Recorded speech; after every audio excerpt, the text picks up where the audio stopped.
দেশের সার্বভৌমত্ব প্রশ্নে ভারতকে কোনো ছাড় নয় বলছে সমন্বয়করা। প্রধান উপদেষ্টার সাথে বৈঠক।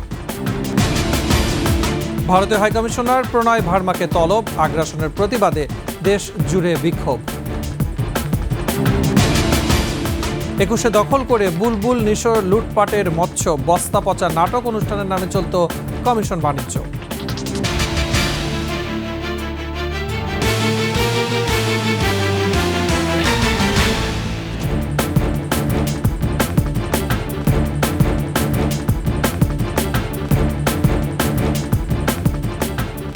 শুনছিলেন সংবাদ শিরোনাম। আমন্ত্রণ 21 সংবাদে, সাথে আছে মুজাহিদুল ইসলাম। দর্শক, 21 টেলিভিশনের সংবাদ একসাথে সরাসরি দেখতে পাবেন আমাদের ফেসবুক পেজ www.facebook.com/2124 অনলাইনে।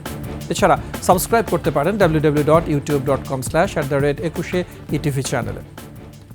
দেশের সার্বভৌমত্ব ও অখণ্ডতার প্রশ্নে ভারতকে এক চুলো ছাড় দেওয়া হবে না বলে হুঁশিয়ারি দিয়েছেন বৈষম্য বিরোধী ছাত্র আন্দোলনের আহ্বায়ক হাসনাত আব্দুল্লাহ। প্রধান উপদেষ্টার সাথে বৈঠক শেষে তিনি বাংলাদেশকে আওয়ামী লীগের চোখে না দেখে সাম্য ও ন্যায্যতার ভিত্তিতে সম্পর্ক গড়ে তুলতে ভারতের প্রতি আহ্বান জানান। আসিফ সুমিতের রিপোর্ট। ভারতীয় অপপ্রচার ও ষড়যন্ত্রের বিরুদ্ধে জাতীয় ঐক্যের ডাক দেন প্রধান উপদেষ্টা ডক্টর মোহাম্মদ ইউনূস। এর ধারাবাহিকতায় বুধবার সন্ধ্যায় প্রধান উপদেষ্টার সাথে বৈঠকে বসেন বৈষম্য বিরোধী ছাত্র আন্দোলনের প্রতিনিধিরা। বৈঠক শেষে বৈষম্য বিরোধী ছাত্র আন্দোলনের প্রতিনিধি হিসাবে গণমাধ্যমের সাথে কথা বলেন হাসানাত আব্দুল্লাহ। জানান, দেশের সার্বভৌমত্ব ও অখণ্ডতার প্রশ্নে ভারতকে কোনো ছাড় দেয়া হবে না। আগরতলায় যে হামলাটি হয়েছে আমাদের যেই বাংলাদেশ কনসুলেটের মধ্যে, এবং রিসেন্ট যেই সাম্প্রদায়িকতা ইস্যু যেটিকে বিশ্ব মিডিয়াতে দেখানো হচ্ছে যে বাংলাদেশে মাইনরিটিরা অনিরাপদে রয়েছে এবং দ্রব্যমূল্যের ঊর্ধ্বগতি, শিক্ষা, নতুন কমিশন, সংস্কার প্রস্তাবনা, এই বিষয়গুলো নিয়ে স্যারের সাথে আজকে আমাদের আলোচনা হয়েছে। জাতীয় ঐক্যের প্রয়োজনীয়তা, বৈষম্য বিরোধী ছাত্র আন্দোলন এই গণ অভ্যুত্থানের যে ভ্যানগার্ড হিসেবে কাজ করছে, আমরা সব সময় ফিল করি। ফ্যাসিস্ট সরকারের আমলে ভারতের সাথে হওয়া সকল গোপন চুক্তি জনগণের সামনে তুলে ধরার দাবিও জানান এই ছাত্রনেতা। ভারতের সাথে যে সম্পর্কটি, সেটি জনগণের সাথে জনগণের সম্পর্ক হয়নি, সেটি রাষ্ট্রের সাথে রাষ্ট্রের সম্পর্ক হয়নি, বরং ভারতের সাথে আওয়ামী লীগের সম্পর্ক হয়েছে। দেশের স্বাধীনতা সার্বভৌমত্বের ক্ষেত্রে দেশের সকল রাজনৈতিক দল, সকল ছাত্র সংগঠন একসাথে কাজ করবে এবং আমরা সরকারকেও বলেছি যে উদ্যোগ নেওয়ার জন্য, এবং বৈষম্যবিরোধী ছাত্র আন্দোলনের একটা স্টেক হোল্ডার হিসেবে বৈষম্যবিরোধী ছাত্র আন্দোলন এই উদ্যোগ নিচ্ছে। বাংলাদেশকে আওয়ামী লীগের চোখে না দেখে সম ও ন্যায্যতার ভিত্তির সম্পর্ক বজায় রাখার আহ্বান জানান ভারতের প্রতি। এই দেশে কোনো সাম্প্রদায়িক দাঙ্গা নেই, এই দেশের সাম্প্রদায়িক সম্প্রীতি বিরাজমান। আসিফ সুমিত, 21 টেলিভিশন, ঢাকা। ত্রিপুরায় বাংলাদেশ মিশনে হামলার প্রতিবাদে ভারতীয় হাইকমিশনার প্রণয় ভার্মাকে পররাষ্ট্র মন্ত্রণালয় তলব করে প্রতিবাদপত্র দিয়েছে বাংলাদেশ। মঙ্গলবার বিকেলে পররাষ্ট্র মন্ত্রণালয় তলব করে তাকে এই প্রতিবাদপত্র দেওয়া হয়। পরে প্রণয় ভার্মা সাংবাদিকদের বলেন, ভারত বাংলাদেশ সম্পর্ক বহুমুখী। একটি বিষয়কে কেন্দ্র করে দুই দেশের সম্পর্ক আটকে থাকার কারণ নেই। নাহিদ সিরাজি নিমের রিপোর্ট। ভারতের ত্রিপুরার রাজধানী আগরতলায় বাংলাদেশের সহকারী হাইকমিশনে হামলা চালায় হিন্দু সংঘর্ষ সমিতি। স্থানীয় আইন প্রয়োগকারী সংস্থার সদস্যদের উপস্থিতিতেই তারা বাংলাদেশের জাতীয় পতাকা অবমাননা করে এবং সহকারী হাইকমিশনের অভ্যন্তরে সম্পত্তিরও ক্ষতি করে। এই হামলাকে পূর্ব পরিকল্পিত বলে উল্লেখ করে ঢাকা। দায়ী করা হয় আইন শৃঙ্খলা বাহিনীর নিষ্ক্রিয়তাকেও। এমন প্রেক্ষাপটে মঙ্গলবার বিকেলে বাংলাদেশে নিযুক্ত ভারতের হাইকমিশনারকে তলব করে পররাষ্ট্র মন্ত্রণালয়। বিকেল 4টার দিকে সেগুন বাগিচায় যান প্রণয় ভার্মা। আধা ঘন্টার বৈঠকে তার হাতে প্রতিবাদপত্র দেন পররাষ্ট্র মন্ত্রণালয়ের কর্মকর্তারা। পরে সাংবাদিকদের সাথে কথা বলেন ভারতীয় হাইকমিশনার। বলেন, দুই দেশের সম্পর্ক বহুমুখী। একটি বিষয়কে কেন্দ্র করে দুই দেশের সম্পর্ক আটকে থাকার কারণ নেই। Multifaceted relationship, and as I've said, you cannot reduce it to one issue or one agenda. Yes, we are working across so many issues, and we really want to build a positive, stable, constructive relationship. Bharat বাংলাদেশের সাথে ইতিবাচক গঠনমূলক সম্পর্ক নির্মাণ করতে চাওয়ার কথাও বলেন তিনি। There are so many interdependencies we have, and we want to build on those interdependencies to mutual benefit. নিরাপত্তা, অগ্রগতি ও উন্নয়নের জন্য একসাথে কাজ করার আগ্রহ আছে বলেও জানান বাংলাদেশে নিযুক্ত ভারতীয় high commissioner. And we will keep ensuring that our cooperation benefits our two peoples. এদিকে আগরতলায় ভিসা সেবা স্থগিত করেছে বাংলাদেশ। নাহিদ সিরাজি নিম্মি, 21 টেলিভিশন, ঢাকা। ভারতীয় আগ্রাসনের বিরুদ্ধে দেশের বিভিন্ন জায়গায় ফুঁসে উঠেছে সাধারণ মানুষ। আগরতলায় বাংলাদেশের ডেপুটি হাইকমিশনে হামলা ও জাতীয় পতাকা অবমাননার প্রতিবাদে বিক্ষোভ করছে তারা। প্রতিনিধিদের সহায়তায় ডেস্ক রিপোর্ট। আগরতলায় বাংলাদেশের ডেপুটি হাইকমিশনে হামলা ও জাতীয় পতাকা অবমাননার প্রতিবাদে মশাল মিছিল ও সমাবেশ করেছে জাহাঙ্গীরনগর বিশ্ববিদ্যালয়ের শিক্ষার্থীরা। শহীদ মিনার থেকে মিছিলটি শুরু হয়, পরে সমাবেশ থেকে ভারতীয় আগ্রাসন প্রতিহতের আহ্বান জানানো হয়। ভারত এমন একটি সাম্রাজ্যবাদী রাষ্ট্র হচ্ছে দিনে দিনে, সে গরিব রাষ্ট্রগুলোকে কিংবা উন্নয়নশীল রাষ্ট্রগুলোকে শোষণ করে টিকে থাকতে চায়। তার সবচেয়ে বড় এবং সুবিধা শোষণের জায়গা হচ্ছে বাংলাদেশ। বাংলাদেশ একটা স্বাধীন সার্বভৌমত্ব রাষ্ট্র। এখানে কোনো ধরনের ভারতীয় আধিপত্য হোক, আমেরিকান আধিপত্য হোক, কোনো রাষ্ট্রের আধিপত্য এই দেশে চলবে না। আমরা স্বাধীন রাষ্ট্র, স্বাধীনভাবেই এগিয়ে যেতে চাই। সিলেট নগরীতে বিক্ষোভ মিছিল করেছে বিএনপি। সে সময় আগরতলায় বাংলাদেশ উপদূতাবাসে হামলার প্রতিবাদ জানানো হয়। বিক্ষোভ হয়েছে বরিশাল, খুলনা, রংপুর, নাটোর, পাবনা, কুমিল্লা, নোয়াখালী সহ দেশের বিভিন্ন জায়গায়। মহিমা পলি, ডেস্ক রিপোর্ট, 21 টেলিভিশন। ভারতের আগরতলা থেকে ব্রাহ্মণবাড়িয়ার আখাউড়া স্থলবন্দরে ফিরে আসা যাত্রীরা সীমান্তের ওপারে হয়রানি ও হামলার অভিযোগ করেছেন। তারা জানিয়েছেন তাদের কাছ থেকে টাকা পয়সা ছিনিয়ে নেওয়া হয়েছে, হোটেল থেকে জোর করে বের করে দেওয়া হয়েছে। ব্রাহ্মণবাড়িয়া প্রতিনিধি মীর মোহাম্মদ শাহিনের তথ্যচিত্রে ডেস্ক রিপোর্ট। আখাউড়া সীমান্ত অভিমুখে বিজেপি সমর্থকদের লং মার্চ কর্মসূচিকে ঘিরে সীমান্তে দিনভর ছিল উত্তেজনা। এ অবস্থায় বিজেপির পক্ষ থেকে জোরদার করা হয় নিরাপত্তা। ভারত থেকে আসা যাত্রীরা জানান, রোববার থেকে আগরতলায় কোনো বাংলাদেশি যাত্রীকে হোটেল ভাড়া দেওয়া হচ্ছে না। অনেকে নানা হেনস্থারও শিকার হয়েছেন। 1-200 লোক জয় শ্রীরাম করে বলে ঢুকিয়া আমার শাড়ি টাড়ি সব ছিঁড়ে ফেলছে, নাম সাইনবোর্ড ভেঙে ফেলছে, আমার ক্যাশের বেচা বিক্রি টাকা লুটে নিয়ে গেছে। নিয়া বলে বাংলাদেশি কই, বাংলাদেশি কই। এদের ভয়ে আমরা মেলার পিছনে বাথরুমের আউলিত পালাইছিলাম। পরে রাত্রে গিয়ে হোটেলে থাকার পরে আমাদের হোটেল থাকতে দেয় নাই। 12:30 নামা দিয়ে সকাল হইয়া পারে পড়লো। যাত্রী খুব কম পারাবার হচ্ছে আর কি। ওই ইন্ডিয়া বাংলাদেশের যেই একটা খবর প্রচার হচ্ছে না, রুম টুম পাওয়া যাচ্ছে না, এই জন্য আমি চলে আসছি।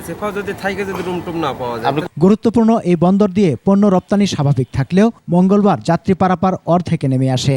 অন্যান্য দিনের তুলনায় অর্ধেকের কম যাত্রী আজকে পারাপার হয়েছে। আমদানি রপ্তানি স্বাভাবিক ছিল। ভারতীয়দের এমন আচরণে বাংলাদেশি যাত্রীদের মধ্যে ক্ষোভ ও অসন্তোষ দেখা দিয়েছে। সমর ইসলাম, ডেস্ক রিপোর্ট, 21 টেলিভিশন। অবৈধ দখল সূত্রে 21 টেলিভিশনের শীর্ষ কর্মকর্তার পদ বাগিয়ে মঞ্জুরুল হাসান বুলবুল আর্থিক লাভের আশায় আরেক উচ্চ পদে নিয়োগ দিয়েছিলেন ফারহানা নিশোকে। সুযোগ কাজে লাগিয়ে নানান বাহানা 21-এর সঙ্গে প্রতারণা করে তিনি হাতিয়ে নিয়েছেন বিপুল অর্থ। অভিযোগ রয়েছে 21-এর তৎকালীন অনুষ্ঠানের প্রধানের হাতিয়ে নেওয়া কোটি টাকার ভাগ নিয়েছেন মঞ্জুরুল হাসান বুলবুল। সেই নারী সহকর্মীকে ব্যবহার করতেন নিজের স্বার্থে। বাকিটা আকবর হোসেন সুমনের ধারাবাহিক প্রতিবেদনের শেষ পর্বে। 21-এ টেলিভিশন দখল হবার পর নিজের স্বার্থে বিশেষ নারী সহকর্মী ফারহানা শবনম নিশোকে অনুষ্ঠান প্রধান হিসেবে 21-এ টেলিভিশনে নিয়োগ দিয়েছিলেন মঞ্জুরুল আহসান বুলবুল। সান্নিধ্য পেতে এবং আর্থিকভাবে লাভবান হতেই তাকে অবৈধভাবে চাকরি দেওয়া হয়েছিল। এই সুযোগে বুলবুল নিশো চক্র ফোকলা করে দেয় 21-এ টেলিভিশনকে। এস আলম গ্রুপ 21-এ টেলিভিশন দখল করার পর 2 দফায় সব মিলিয়ে বছর দুয়েকের সেই চাকরির সুবাদে ফারহানা নিশোকে কয়েক কোটি টাকা হাতিয়ে নেবার সুযোগ দিয়েছিলেন 21-এর সাবেক সিইও এবং চিফ এডিটর। ইউটিউবে পাওয়া বহুল প্রচারিত বিদেশি সিরিয়াল উচ্চ মূল্যে ক্রয়ের নামে অর্থ আত্মসাৎ এবং বস্তাপচা নাটক প্রচারের নামে কমিশন হাতিয়ে নেওয়ার অভিযোগও পাওয়া গেছে তার বিরুদ্ধে। এছাড়া বিজ্ঞাপন ও বিপণন বিভাগ থেকে অর্জিত অর্থের কমিশন যেত তাদের পকেটে। এ যেন চোরের উপর বাটপাড়ি। দখলদার এস আলমের তদন্ত কমিটি তার নিয়োগ দেয়া বুলবুল নিশোর দুর্নীতি বের করে। প্রোগ্রামের ফারহানা নিশো কতগুলো টাকা তাকে স্যালারি দিয়ে নিয়ে আসা, ওনার কাজকর্ম কী ছিল যেগুলো মনে করেন ফ্রিতে পাওয়া যায় ইউটিউবে, সেই জিনিসপত্র মনে করেন চ্যানেলে চালায় লক্ষ লক্ষ টাকা তাকে দেওয়া হচ্ছে। এটা কেন? এদিকে আমরা স্যালারি পাই না, তৎকালীন অনুষ্ঠান প্রধানের দুর্নীতি ও অনিয়ম খতিয়ে দেখতে করা হয়েছিল তদন্ত কমিটি। তদন্তে অর্থ আত্মসাৎ এবং প্রতারণার অভিযোগের সত্যতা মিলিয়ে বরখাস্ত করা হয়েছিল বুলবুলের নিয়োগকৃত সুবিধাভোগী সেই নারী সহকর্মীকে। তদন্ত প্রতিবেদন অনুযায়ী ব্লুবেল কমিউনিকেশনের ব্যানারে প্রচারিত বিজ্ঞাপন বাবদ কোনো অর্থ আদায়ের সুযোগ না দিয়ে প্রায় 2 কোটি টাকার বিল সমন্বয়ের চেষ্টা করেছেন ফারহানা নিশো, যে প্রতিষ্ঠানটির পরিচালক স্বয়ং নিশোই 21-এর সঙ্গে ব্যবসায়িক সম্পর্ক গড়ে তুলে ব্যক্তিগতভাবে লাভবান হন।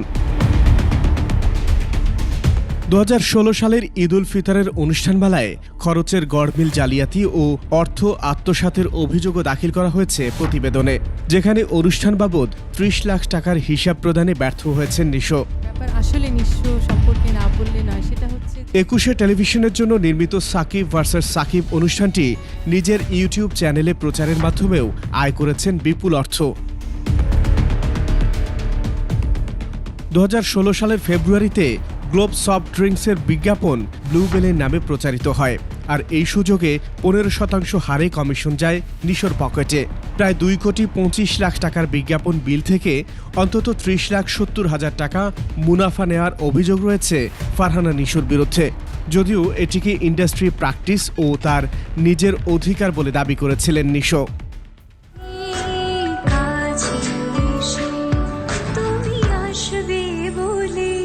নিজের প্রতিষ্ঠান থেকে নির্মিত তুমি আসবে বলে নাটকটি 1,46,00,000 টাকা ক্রয় মূল্য দেখিয়ে মুনাফা করেছেন 56 লাখ টাকা।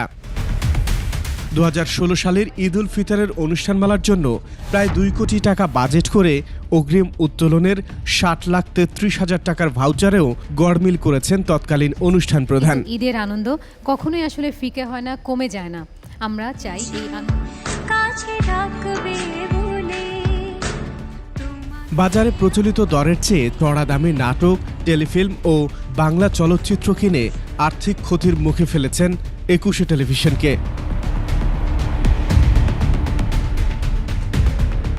ঈদুল আজহার অনুষ্ঠানের খরচ থেকে 92,33,000 টাকার সমন্বয় করতে পারেননি তার দেওয়া হিসেবে।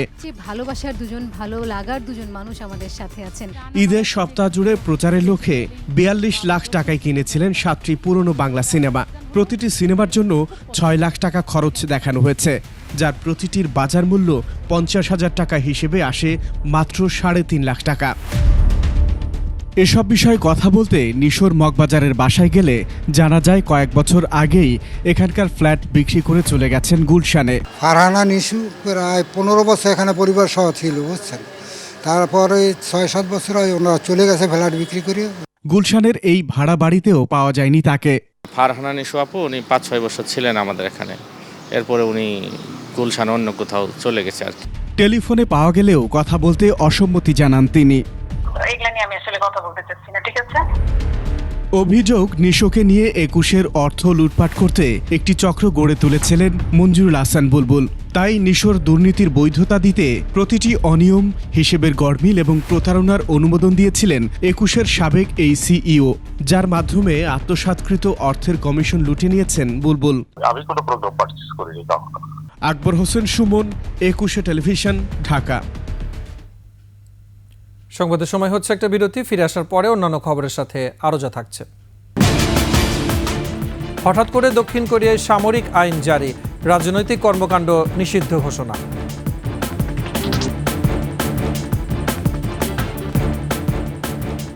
বিরতির পর আবার আমন্ত্রণ 21 সংবাদ।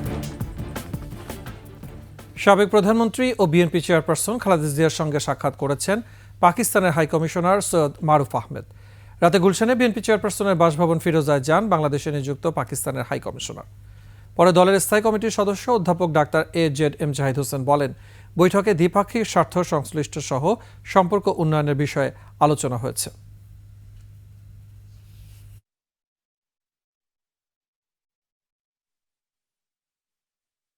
বাংলাদেশে নিযুক্ত পাকিস্তানি হাইকমিশনার এবং সস্ত্রীক এবং সেই সাথে ওনার সাথে ডেপুটি হাইকমিশনার সহ আমাদের 4 সদস্যের একটি টিম আমাদের বাংলাদেশ জাতীয়তাবাদী দলের চেয়ারপারসন দেশনেত্রী বেগম খালেদা জিয়ার সাথে কুশল বিনিময়ের জন্য আজকে এসেছিলেন। সাক্ষাৎকারটি সম্পূর্ণরূপে সৌজন্য সাক্ষাৎ।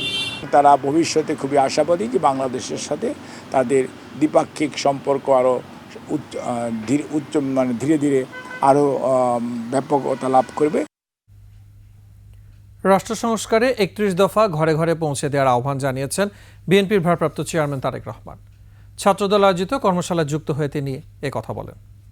৩১ দফা নিয়ে আপনারা আজকে আলোচনা করেছেন।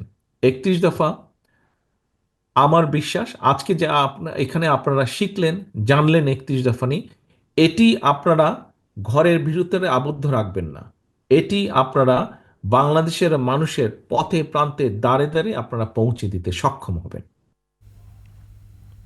আর্থিক খাত সংস্কারে IMF, বিশ্বব্যাংক সহ দাতা সংস্থাগুলোর কাছে $6 বিলিয়ন আশা করছে সরকার। সচিবালয়ে অর্থ উপদেষ্টার সাথে সাক্ষাৎ করে আন্তর্জাতিক মুদ্রা তহবিল IMF এর প্রতিনিধি দল।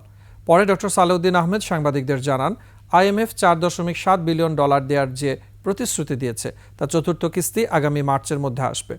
দেশের ব্যাংকিং খাতে স্বস্তি ফিরে আসছে বলেও জানান অর্থ উপদেষ্টা।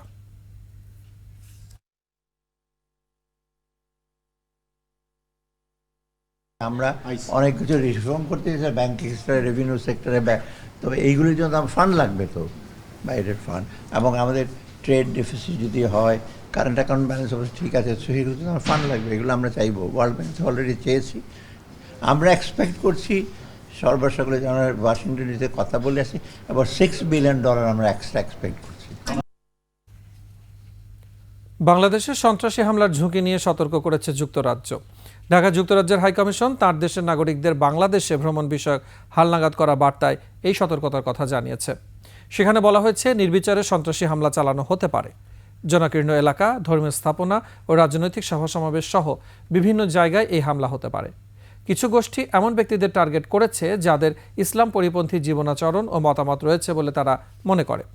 বাংলাদেশের রাজনৈতিক পরিস্থিতি নিয়ে যুক্তরাজ্যের হাইকমিশন বলেছে, 2024 সালের জুলাই ও আগস্টে বাংলাদেশ জুড়ে ব্যাপক সহিংসতা হয়, যাতে অনেক মৃত্যু ও বহু আহত হয়েছে। পরিস্থিতি এখনও অস্থির রয়েছে উল্লেখ করে হাইকমিশন বলেছে, রাজনৈতিক মিছিল ও সমাবেশ এখনও অব্যাহত রয়েছে।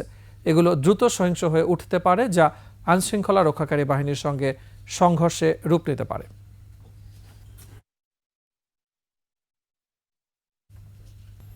শেষ করছি একুশে সংবাদ। যাবার আগে শিরোনামগুলো জানাবো আরও একবার।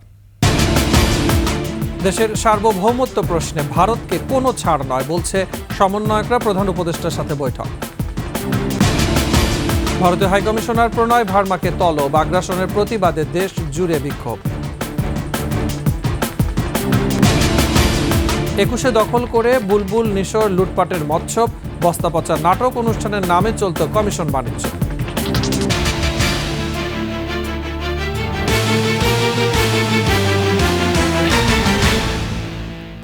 সর্বশেষ সংবাদ জানতে ডায়াল করুন 2021 নম্বরে, আর ভিজিট করুন ekushe-tv.com ওয়েবসাইটে। ফেসবুকে ভিজিট করতে পারেন www.facebook.com/ekushe24 অনলাইনে। এছাড়া সাবস্ক্রাইব করতে পারেন www.youtube.com/ekushe-etv চ্যানেলে। এতক্ষণ সাথে থাকার জন্য ধন্যবাদ। পরবর্তী সংবাদ দেখার আমন্ত্রণ রইল। একুশের সাথে থাকুন।